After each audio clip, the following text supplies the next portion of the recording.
because the only thing that I can think of is moving forward with love and compassion and empathy. And I think it doesn't matter in the real world, in business, or in sport.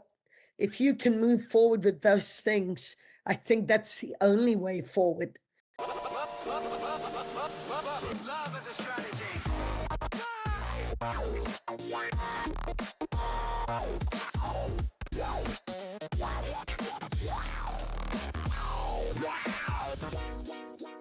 Hello and welcome to Love as a Strategy, a podcast that brings humanity to the workplace. We're here to talk about all things business, but we want to tackle topics that most business leaders shy away from. We believe that humanity and love should be at the center of every successful business. I'm your host, Jeff Ma, and as always, I'm here to have conversations and hear stories about real people, real businesses, real life, and especially in this season, I'm focusing on something that is very relatable for everyone, and that is change. And today, I have a very special guest, actually one of the first guests to ever come on this podcast over 5 years ago, returning graciously. She's a coach who guides athletes at the highest levels to reach the highest peaks of success. Based right here, out of Houston at some point, was Jane Figueiredo here as a two-time Olympic champion coach from 2000 to 2021, and has been responsible for multiple Olympic medals across 5 different games from Athens to Tokyo. She spent over a decade as the high-performance coach and head coach of Dive London for British Swimming, where she managed UK sport-funded athletes and helped overhaul their training facilities. Before that, she was the head diving coach at the University of Houston for 24 years, earning the NCAA Women's Coach of the Year award 5 times and leading 7 NCAA championship titles.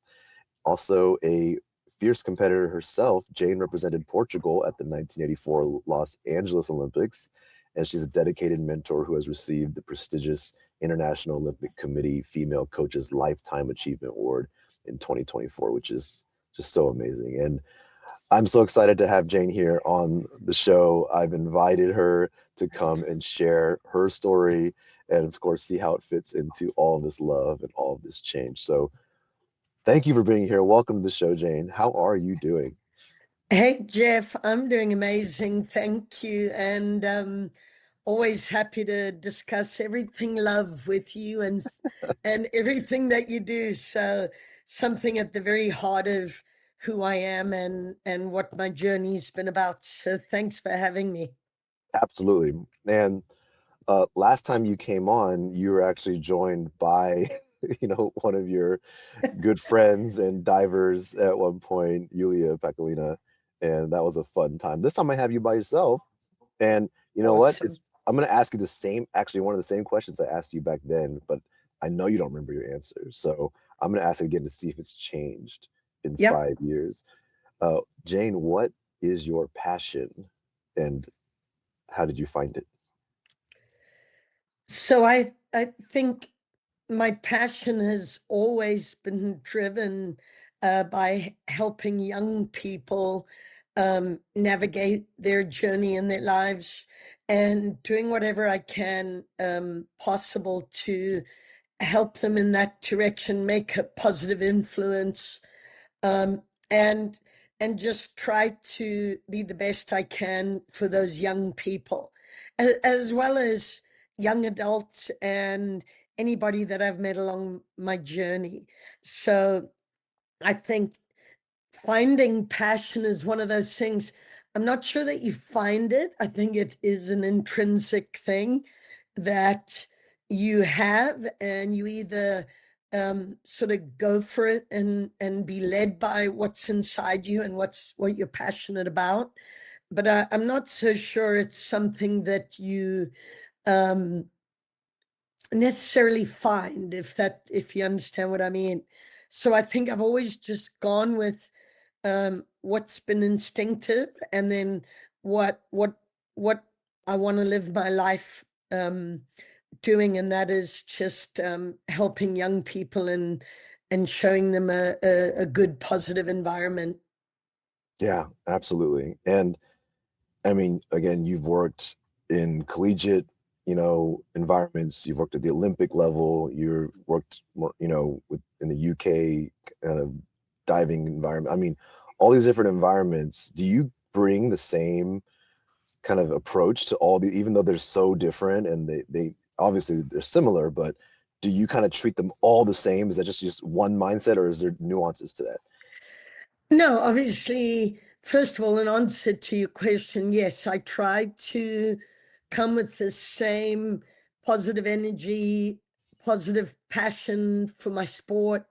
Um, each one is different based on my age. And I think even though I started very young, I think I was always very, very enthusiastic and very passionate. I grew up in a very, very positive environment growing up in Zimbabwe.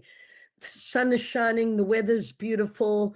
People were very, very positive influences on my life. And I don't think that's changed much over the years. I think I've been very, very fortunate to have some very positive mentors and some people that have provided me with some great opportunities. But I would say that I've tried to come to every environment, every opportunity, trying to be consistent. And I think that's what I try to teach my athletes. Same today as I did 20 years ago. Try to show up as your most authentic self and try to give your very best and try to be consistent, so that when you wake up every day, you don't have to work on that. You automatically come with those qualities which should help you in your life. And yeah, I've enjoying the process. I think is also a very, very important part of what I've tried to do. Yeah, absolutely. And back in 2020, we talked a little bit about that approach, and I know it's been a long time. We don't need to recap that for the listeners. Go back and listen to that episode. But I actually Mm. wanted to talk about how much has changed since 2020.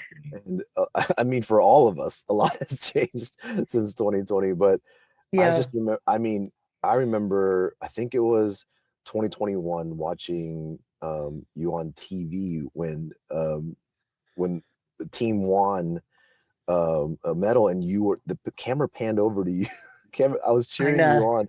Camera panned over to you, and you were just like, Madness. it was such a joy to watch. But also, even in that moment, kind of how you approach the diver and all this, it just reminded me of everything you said in our last interview about what it meant for you to support through love, what love meant in coaching. What kind of stands out to you about that moment, but also like since 2020, like how has that shifted, grown, changed, or Yeah. expanded? Well, I think a lot of what you do as a coach and as a group of athletes, if you're fortunate enough to be on a team of incredible athletes, um, is it culminates into that moment where a gold medal moment is an almost an incredible um, point in time, right? Because you can't, it's hard to say where it's going to happen. It's more like you're going along and I think preparation is the key. And that's the same with anything in life. If you come with your best preparation and your best mindset in that moment, um, incredible things can happen. And I think we just sort of arrived in a peculiar time in life with COVID, um, and there was nobody in the stands, but yet it still had all the drama of an Olympic Games with nobody watching. And so it really tells you then that it's not really about what's outside, that can create such beautiful, wonderful moments, but what's inside. And the fact that Matty and Tom and I and our whole support staff, we just showed up um, in the best moment, and we just took advantage of that moment. And so, I remember, even today, I look back on that moment, and when I watch the video, I cry because it's something that meant so much to so many people and to a whole nation. Yeah. It wasn't just what it meant to Tom and myself and Matty and Gareth and Brittany and everybody that was cheering us on, but what it meant to a whole nation.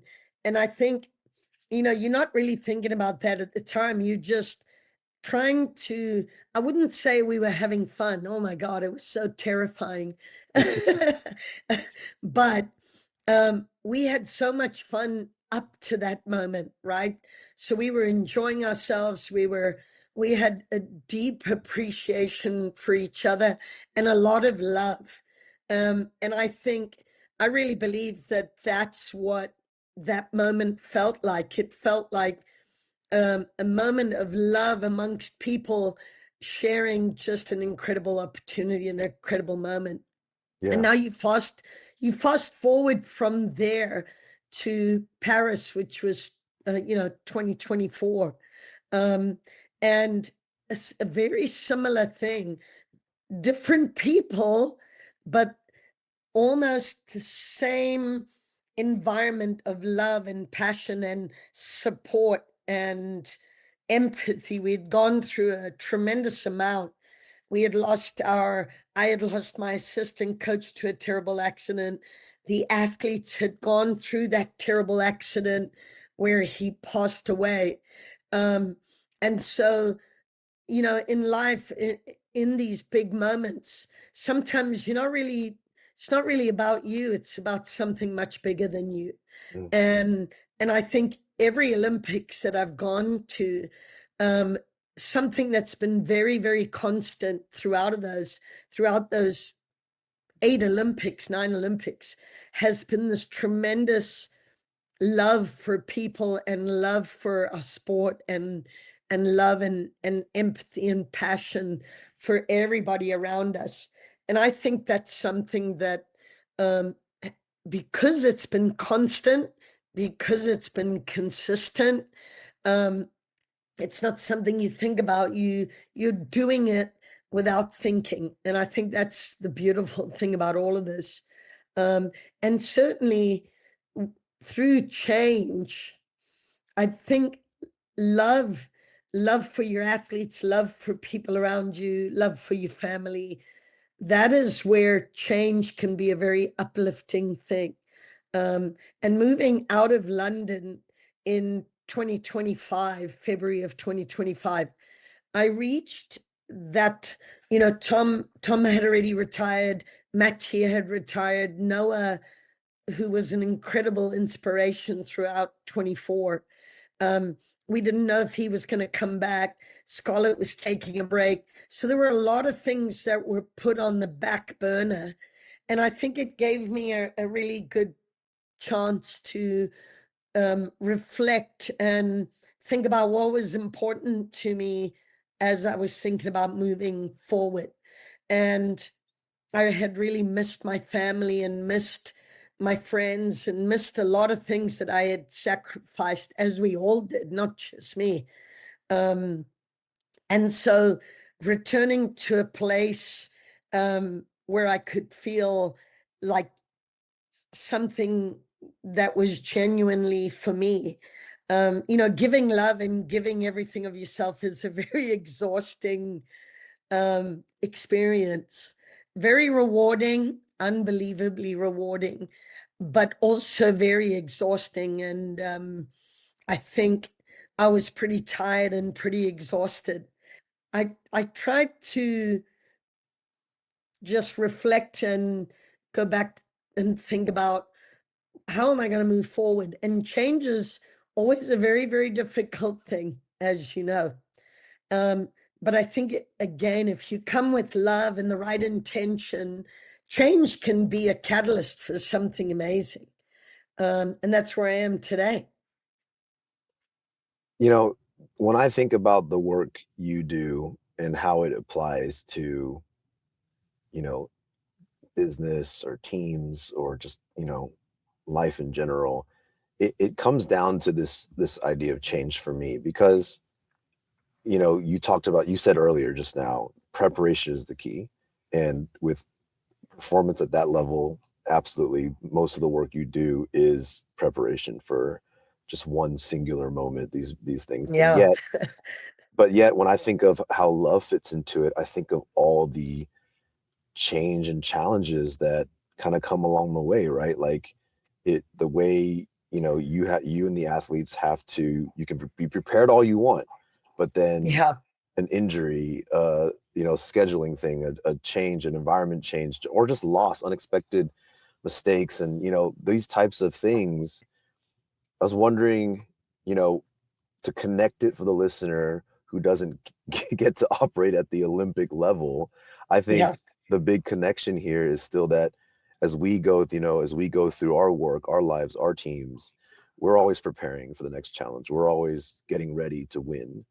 And yet, I was wondering if you could share how either examples or kind of times that those setbacks have been overcome with your version of love, or how those setbacks I think are where the stories really sit for me.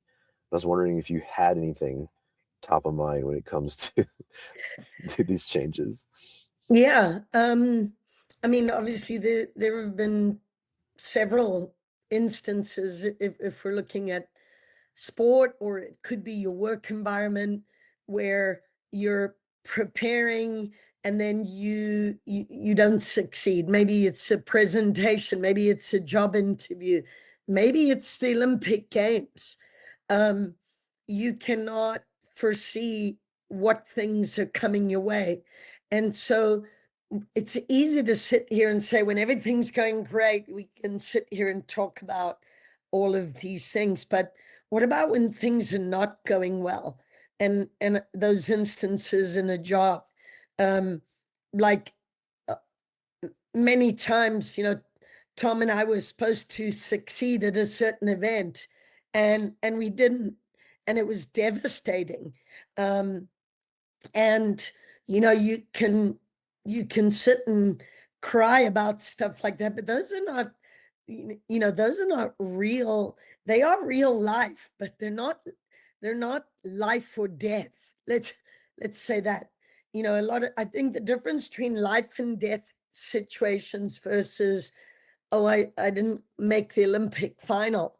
Um, I think one is quite an extreme compared to the other. So how do you navigate that? Well, um, in my and Tom's case, we sort of reflected on the event, and there was a lot of finger pointing, right, going on about why we didn't succeed. Oh, well, it's your fault because you didn't do this, or it's your fault because you didn't do that.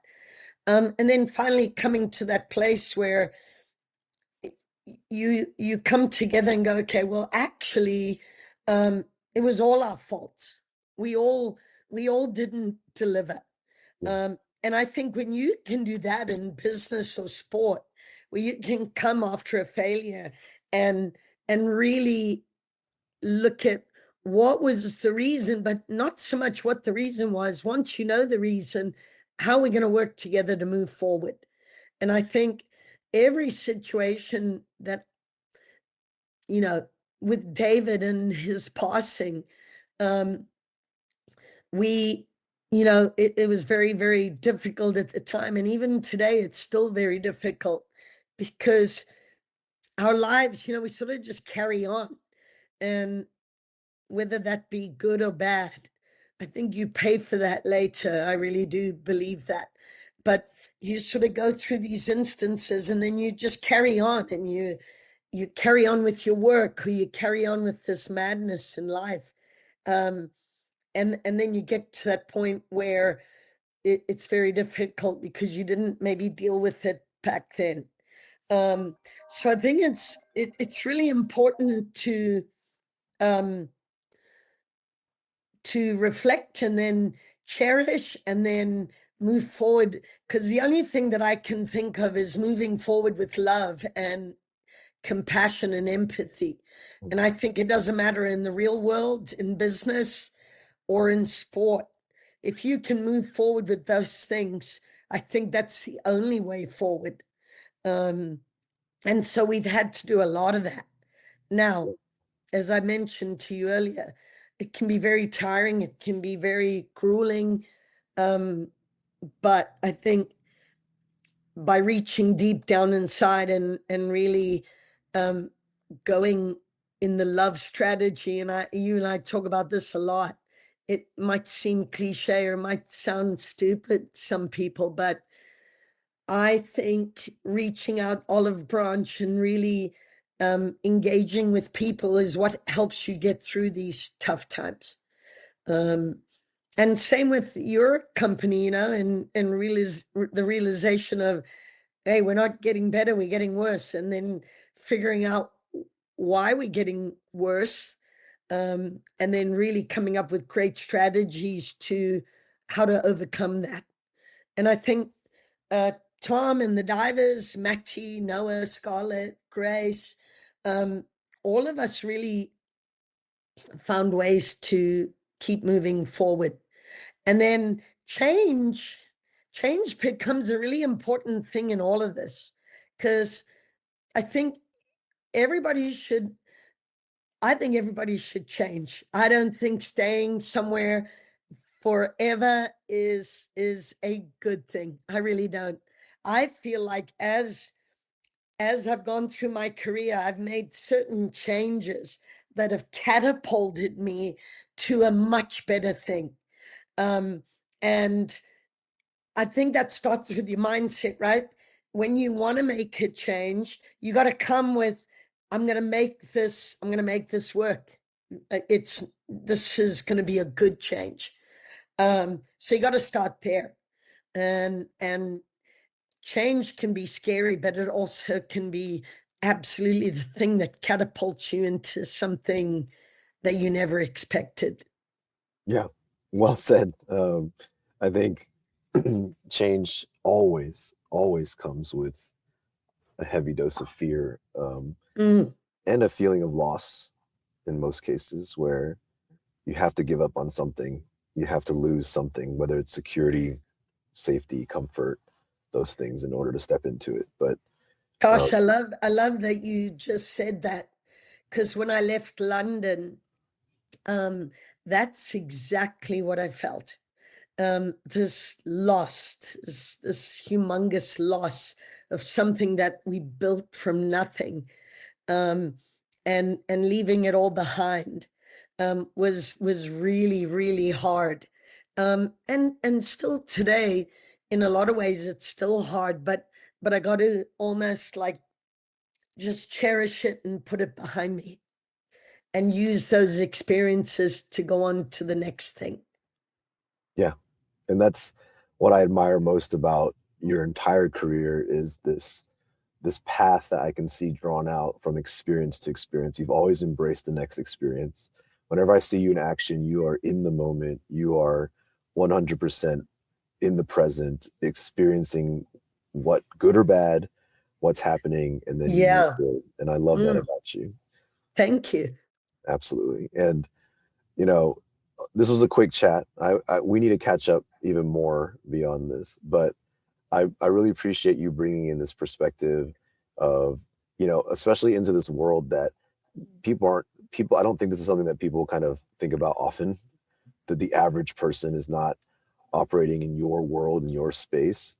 But I think you speak to this universal kind of truth that kind of we all live in and live through, whether you're in the Olympics or just in the office, on a regular Yeah. 9 to 5. I think we all have relatable pieces of this love and change. So I really appreciate you bringing your story and your perspective today to help us connect the big picture. Absolutely. Loved it. So with that, I want to thank you again and the listeners for tuning in, and love to hear what you all think. Love as a Strategy, season 2 here. We're still figuring things out. We're still figuring out what works best for the listeners, the guests, the show. So we're experimenting, and that's just the kind of the truth of it all. And so let us know what you think. We're listening to your feedback. If you haven't checked out our books, Love is a Business Strategy, Love is a Change Strategy, please do. They're everywhere, they're out. And subscribe, rate the podcast, all that good stuff. But with that, thank you, Jane, again for being here, and we will see everybody soon.